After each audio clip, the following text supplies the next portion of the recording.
माननीय न्यायालयात देखील खटला चालला। माननीय न्यायालयाने त्याच्यामध्ये ठपका ठेवून हे त्या ठिकाणी तत्कालीन सह आयुक्त संगीता चव्हाण यांना दंड ठोठावण्याबाबत सांगितलं।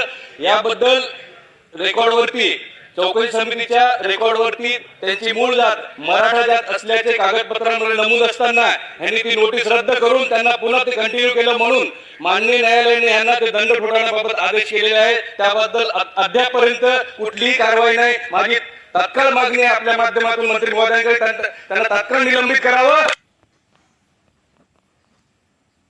देशामध्ये लक्षवेधी क्रमांक 2543 हे 20 मार्चला लागलेली होती। याच्यावर ज्या पद्धतीनं उत्तर देण्यात आलं ते समाधानकारक उत्तर नसल्यामुळे तत्कालीन सहआयुक्त संगीता चव्हाण यांना निलंबित करण्यात यावं अशी मी मागणी करतो आहे।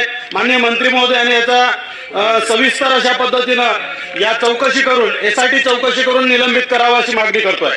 कार्यरत असलेल्या जॉईंट डायरेक्टर सौ संगीता चव्हाण बद्दल सभागृहातल्या सर्व आदिवासी आमदारांच्या भावना आणि 1,35,00,000 आदिवासी समाज जो या अवैध प्रमाणपत्र अवैध जातीचं वैधता प्रमाणपत्राच्या बाबत महाराष्ट्रामध्ये आदिवासी समाजामध्ये असलेली निराशा हा भाग घेता आणि सभागृहाच्या सर्व सन्माननीय सदस्याच्या भावना लक्षात घेता सौ संगीता चव्हाण यांना निलंबित करण्यात येत आहे।